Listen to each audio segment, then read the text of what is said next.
pessoal, então na aula de hoje a gente vai continuar a parte de lista de prioridades. Então, só para revisar, né, a lista de prioridades é uma estrutura de dados, né, que pode ser de máximo ou de mínimo. Na aula passada a gente falou que a gente vai fazer lista de prioridade de máximo, né, e ela vai manter um conjunto S de elementos e ela implementa essas funções, né, que são incluir. Eu vou incluir um novo elemento na minha lista, né? Eu posso pegar o máximo, retorno o maior elemento com o elemento com a maior chave, né? Eu posso remover o máximo, quer dizer, remove e retorna o elemento de S com a maior chave, né? Então esse aqui só retorna o elemento, esse aqui remove e retorna. E aqui alterar a prioridade, né, de um elemento. Então eu altero a prioridade de um elemento X para o valor K. Então, na aula passada, a gente particularmente não fez a implementação de nenhuma dessas funções, mas a gente vai fazer todas elas hoje. E depois a gente vai mostrar como é que a gente faz para utilizar essas operações para fazer um algoritmo de ordenação muito conhecido que é chamado heap sort, né? Então, na aula passada, foi o que a gente fez. A gente escreveu o algoritmo DC. E o que é que esse algoritmo DC faz? Né, ele transforma a subárvore enraizada em I em heap, se os filhos de I são heaps. Então foi isso que a gente viu na aula passada. A complexidade era da ordem de log de n, e a gente disse que isso aqui serve para diminuir o valor de um nó. Então, se o valor de um nó, se eu pego o valor de um nó na árvore, ele diminui, eu conserto toda a estrutura de uma heap chamando o algoritmo de DC naquele nó, certo? Então, foi isso que a gente mostrou na aula passada. A gente fez o algoritmo de construir heap, que transforma um vetor H em uma heap, e a complexidade dessa operação, né, era linear. Agora, também revisando, né, o que é uma heap binária? A heap binária, ele é um vetor, né, que implementa uma lista de prioridades, né? Esse vetor, ele pode ser visto como uma árvore binária completa, nessa visão, mas a gente não armazena ele como árvore binária completa, a gente armazena ele como um vetor e mais nenhuma informação fora o vetor. Bem, na verdade, o número de elementos, né? A gente sempre anota o número de elementos do N, né? Que eu estou armazenando na minha lista, na minha heap. E na visão de uma árvore binária, né, a gente consegue achar o filho esquerdo, filho direito e pai nessa visão aqui do vetor, mas a gente tem a propriedade de heap. O que é a propriedade de heap? Né? Particularmente, a gente vai estudar apenas heap de máximo, né? Mínimo é simétrico, não é só trocar essa desigualdade, mas a heap de máximo é, para todo nó i que não é raiz, eu tenho que o valor dele é menor ou igual ao valor do pai dele.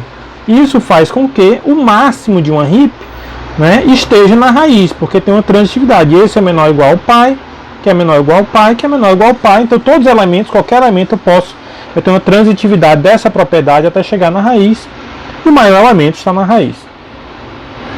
Então, dado isto, né, a gente pode implementar muito facilmente a função de máximo, né? A gente sabe que a raiz da heap está na posição na posição índice 1 do vetor, né?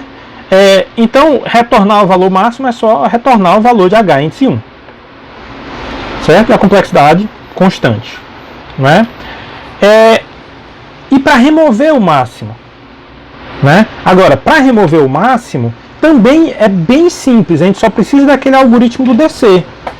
Certo? Então, a gente faz da seguinte forma. Bem, se o N for 0, né, o número de elementos for 0, eu só retorno erro de underflow para indicar que não tem nada para remover, né? Se não, eu quero primeiro mostrar a ideia do que a gente vai fazer aqui nesse exemplo, certo? Então a gente vai basicamente anotar quem é o máximo. Então esse máximo aqui que está na posição índice 1, a gente anota. Aí depois o que eu faço é o seguinte: eu vou pegar esse último elemento do vetor, que está na posição índice n, que aqui o n é 10, e eu vou sobrescrever a posição da raiz, certo? Então, eu anoto quem é a raiz e depois eu sobrescrevo a raiz com quem estava na última posição. Agora o vetor, ele ocupa as posições de 1, antes ele ocupava até 10, e agora como eu copiei isso aqui lá para cima, ele ocupa só as posições de 1 até 9. Né? Eu só tenho essas posições e esse elemento aqui está duplicado. Então decremento, né, o número de elementos do vetor. Aí o que acontece? Esse valor aqui, ele era 65. Quando eu decremento n, né, esse elemento particularmente ele some. E a chave dele mudou para uma chave que alguma outra chave. Mas como ele era o máximo, essa chave só pode diminuir de valor. E se a chave diminui de valor, a gente já falou que o algoritmo DC conserta a propriedade RIP. Então eu jogo ele lá para cima e chamo o algoritmo, né? Quer dizer, aquele elemento aqui, esse 1 foi lá para cima, tá aqui ele, né? Aí eu chamo o DC sobre aquele elemento. O que é que o DC faz? Né? Ele vai fazer o 1 descer pela RIP até achar um valor apropriado para ele, né? Particularmente ele desce na direção do maior elemento, né? Então aqui a gente tinha o 50, era o maior, depois o 16 valeu, errei. Deixa eu dar uma ajeitadinha aqui. Bem, eu ajeitei aqui, eu estava... o problema é porque eu tinha invertido esse... Aqui o 29 é maior do que o 18, né? Eu comparo o 29 com o 18, particularmente. O 29 é maior, eu tinha feito uma inversão aqui e não tinha notado. Né? Mas então, né, eu desço para o maior filho, então o 50 é maior do que o 43, o 29 é maior do que o 18, né, e o 16 é maior do que o 12. Então o 1, né, vai descer, né, passando para essa posição, passando para essa posição, depois passando para essa posição, que aqueles valores que estavam no caminho que ele estava descendo, eles sobem. Né? Então, essa operação de descer, a gente sabe que quando o elemento diminui o valor dele, ele conserta a árvore, como a raiz diminui de valor, ele conserta a árvore. A complexidade, né? A complexidade, todas essas operações aqui têm custo constante. Essa operação aqui tem custo constante, que é só o valor que eu anotei anteriormente. Né? E o DC tem custo log de n. Certo? Então, o algoritmo, né, do remover novamente, eu anoto o maior elemento, eu copio o elemento que está na última posição sobre o primeiro elemento, eu decremento o número de elementos que eu tenho no meu vetor, né, na minha RIP, e eu peço para descer para consertar a RIP. Aí depois eu retorno o elemento que eu tinha anotado aqui. Certo? É realmente bem simples o algoritmo de máximo e remover máximo. Agora, só para voltar aqui para mostrar, né? Então a gente fez máximo e remover máximo. E a gente tem que fazer a inclusão e o alterar a prioridade. Ao alterar a prioridade, a gente sabe que quando a prioridade de um elemento diminui, não é? Eu sei como consertar a RIP. Aí a pergunta aqui que falta é: e se eu aumentar o valor de um elemento? Não é? Como é que eu faço para consertar a propriedade RIP? Então, esse algoritmo vai consertar, a gente vai permitir que a gente faça tanto o algoritmo de alterar a prioridade, quanto o algoritmo de inclusão. Então vamos fazer isso. Né? Então aqui vai ser o algoritmo subir. O que é o algoritmo subir? Né? O objetivo dele, ele conserta uma RIP após aumentar o valor de H índice I. Então se o valor do H índice I aumentar, eu vou consertar a RIP com esse algoritmo subir. Então vamos primeiro ver qual é a ideia aqui do algoritmo subir. Né? Então pensem nessa RIP aqui. Certo? Então aqui eu tenho 65, 50, 43. Digamos que aqui era 29. Né? Aí 18, 42, 13, 12, 16 e 1. Isso aqui era uma RIP. Né? Aqui tem a propriedade RIP, tem a propriedade RIP, tem a propriedade, tem a propriedade. Tem a propriedade com o 29, não tem com o novo valor, 90. Com 29 tem a propriedade RIP, tem a propriedade RIP, tem a propriedade RIP. Então é válido para todas as ligações de um nó e o pai dele, então tem a propriedade RIP.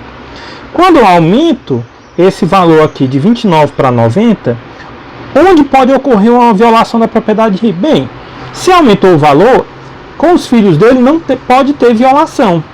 Não pode ter violação da propriedade com os filhos, porque aquele não era, ele já era maior que os filhos e o valor aumentou. Então não tem uma violação entre ele e os filhos.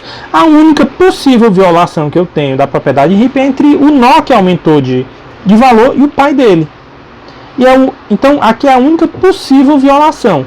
Nesse caso particular que a gente fez, né, é uma violação, porque o 90 é maior do que o 50. Então o que a gente faz? A gente troca o 90 com 50, certo? Então eu faço a troca daquele nó que aumentou de valor com o pai dele. Eu faço essa troca aqui. Agora, antes da troca, o 50 era o máximo dessa subárvore aqui. Então, mesmo se ele descer aqui para baixo, ele continua sendo o máximo dessa subárvore e não tem uma violação da propriedade RIP aqui ou aqui. Não tem uma violação da propriedade RIP aqui, porque eu acabei de consertar. E esse valor, como aumentou, não tem violação da propriedade RIP com o outro filho dele.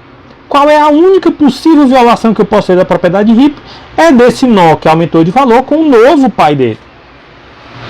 Se é a única possível violação que eu posso ter da propriedade RIP, eu vou repetir a mesma ideia. Se ele for maior do que o pai dele, eu troco. Não é? A gente fez exemplo aqui, né? Eu troco 90 com 65. E pelo mesmo argumento, né, esse aqui é o máximo. Ele antes era o máximo dessa subárvore inteira, então ele é máximo dessa subárvore com os elementos que eu não troquei de valor. Né? Esse elemento aqui aumentou o valor, então eu não tenho violação de propriedade RIP aqui ou aqui. Eu não tenho violação de propriedade RIP com o pai dele, por quê? Porque ele é a raiz, ele não tem pai. Então pronto, eu consertei a RIP. Né? Eu poderia ter parado essas violações, né, como por exemplo no caso aqui, se isso aqui não fosse uma violação. Né? Aqui é uma possível violação, mas se o valor dele fosse, por exemplo, 60, né, ele era maior do que o 50, mas bem aqui a única possível violação não é. E eu pararia aí. Então o que esse algoritmo faz, né, basicamente é quando eu aumento o valor, né, eu aumento o valor de algum nó, a única possível violação é entre ele e o pai dele. Se não for uma violação, então não existe nenhuma violação. Se não, eu troco ele com o pai e repito o processo verificando se tem uma violação entre ele e o pai dele. E é um algoritmo bem simples. E está aqui o algoritmo subir. Eu vou subir o H índice I. Né? Eu vou chamar esse valor após aumentar o valor de H índice I. Certo? Eu sei que eu aumentei o valor do H índice I, eu posso usar o subir. Então o que é que eu faço? Enquanto esse índice I não é raiz, quer dizer, o I é maior do que 1, e o valor do pai do I é menor do que o valor do I, quer dizer, tem uma violação da propriedade RIP, o que é que eu faço? Eu troco o H índice I com o valor do pai dele, e eu atualizo o I para ser o pai dele, e continuo.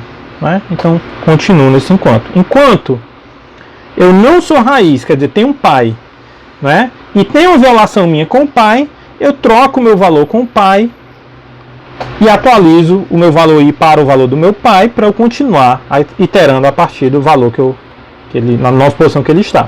O que esse algoritmo faz? Né? A única coisa que ele pode fazer é pegar um nó, um valor da árvore e subir na árvore até parar em algum lugar. Então, no máximo, o número de iterações desse enquanto, né, cada vez que eu itero, o índice I sobe um nível na árvore. Então, o número máximo de iterações é a altura dessa árvore e a altura de uma RIP é da ordem de log de n. Agora, com o algoritmo de subir, fica bem fácil implementar as funções que faltam para a gente fazer a nossa lista de prioridades, que é incluir um elemento e alterar a prioridade. É as únicas coisas que estavam faltando. Né? E eles, de fato, são muito simples. A implementação de RIP é uma implementação super simples. Né? Se você implementar o subir e o descer, o resto fica bem facinho. Né? Então a ideia aqui da inclusão, né, o que a gente vai fazer? Eu quero incluir na RIP H o valor K. Então o que eu vou fazer é o seguinte, eu vou adicionar um elemento na RIP, eu vou aumentar o N, que é o número de elementos da RIP. Eu vou pegar esse elemento novo e vou colocar na posição H índice N. E depois eu vou chamar subir HN. Eu quero afirmar que isso conserta, né, a minha RIP. Então, para ver isso, né, eu vou só dar aqui uma ideia de por que isso conserta a RIP, que é o seguinte. Digamos que essa RIP aqui, certo? Essa RIP aqui, que são os nós azuis, ela tem 10 elementos. Quando eu aumento um elemento, esse novo nó entra nessa posição. Aqui é o próximo índice, né, quando n é igual a 11. Agora, eu gostaria que com mais um elemento isso aqui fosse uma heap. Né?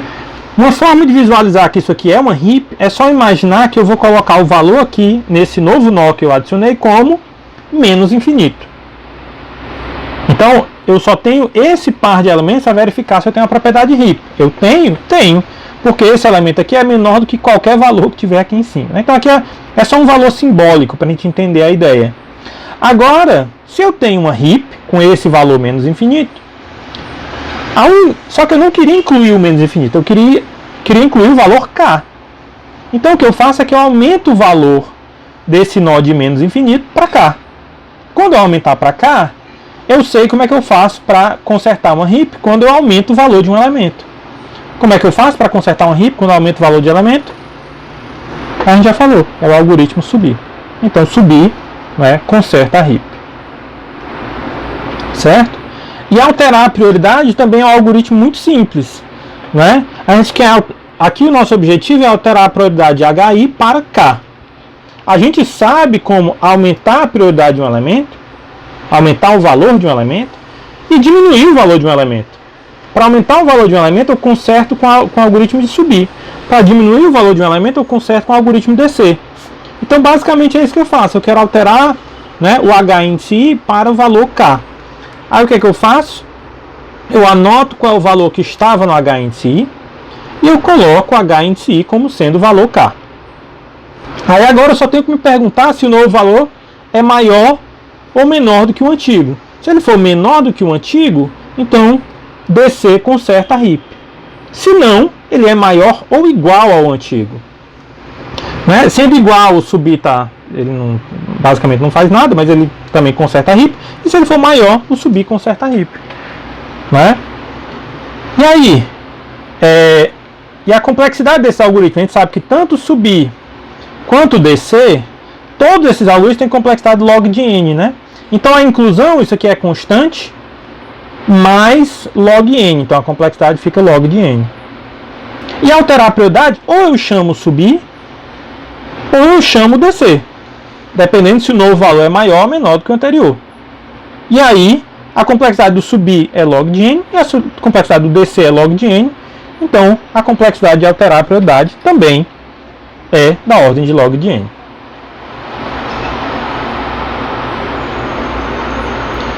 Agora, a única coisa que falta, e olhem aqui como é interessante, é o algoritmo de ordenação, né, que a gente falou desde o começo do curso, né, que ordena um vetor e particularmente usando uma heap.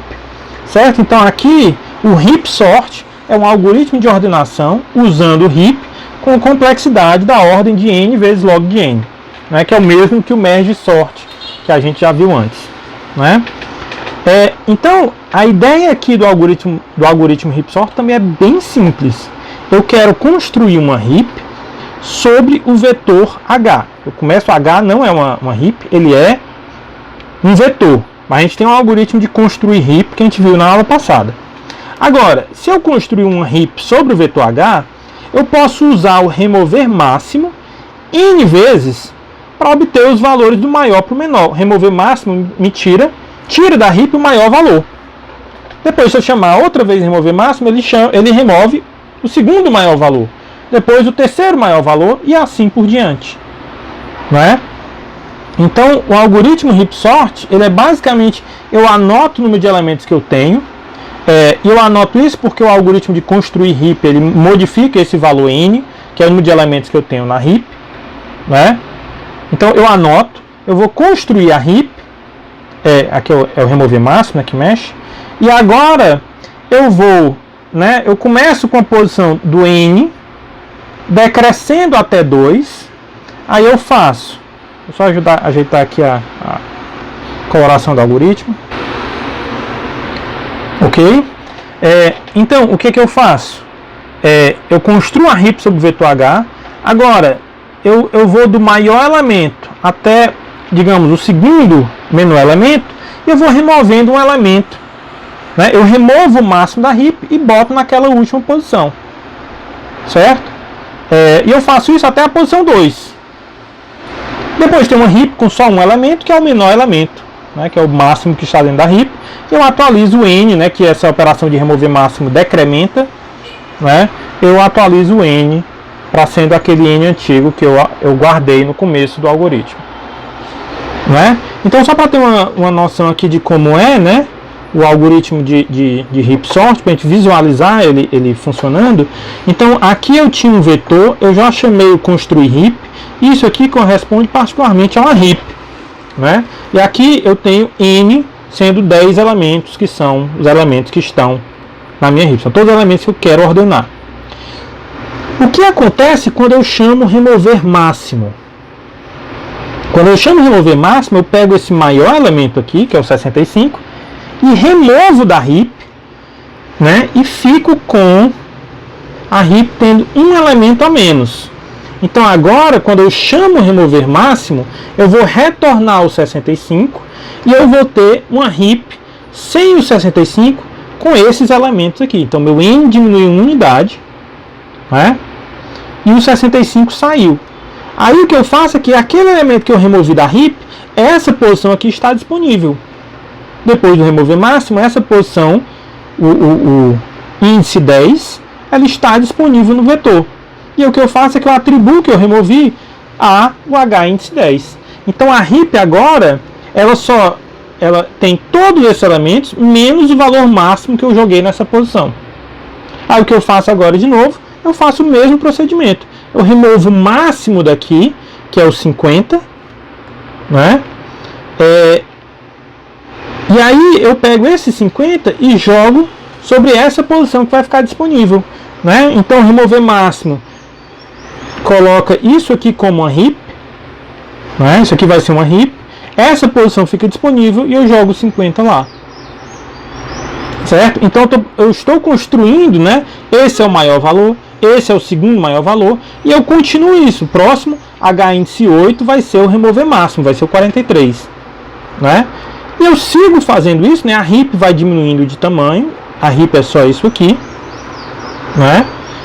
Ela vai diminuindo de tamanho, até que eventualmente a última atribuição que eu faço é o h índice 2, recebe e remover o máximo. Né? Quando eu faço isso, né? Aqui é o h índice 2, que era o último máximo, né? Os elementos aqui vão estar, os que estão fora da heap estão ordenados, né? O meu n, agora a heap só tem um elemento, e tem só um elemento, quer dizer, ele já está na posição correta dele. Então é por isso que eu só faço até o 2, né? E depois eu só faço atualizar, porque o n, ele vai descendo pelo algoritmo de remover máximo até ficar na posição 1. Então agora eu atualizo o n de novo para ser o valor correto, né? O tamanho do vetor. Então, é bem simples o algoritmo do heap sort, uma vez que a gente tem uns algoritmos, né, de remover máximo e construir heap. Certo? E qual a complexidade do heap sort? Bem, construir heap a gente sabe que é O de n. Cada remover máximo a gente sabe que é da ordem de log de n. E quantas vezes eu chamo remover máximo? N vezes. Então a gente consegue a complexidade de ordem de n vezes log de n, né? N vezes log de n, né? Mais n não muda, certo? Então aí a gente consegue, né, a complexidade do heap sort. E um algoritmo de ordenação, né? E depois, quando vocês fizerem a disciplina de Kano, vocês vão ver, né, que num certo modelo de computação chamado modelo de comparação, esse algoritmo, né, assim como o merge sort, é um algoritmo ótimo. Bem, obrigado pessoal, essa é a nossa última aula, né? Eu espero que vocês tenham gostado do curso. Até mais.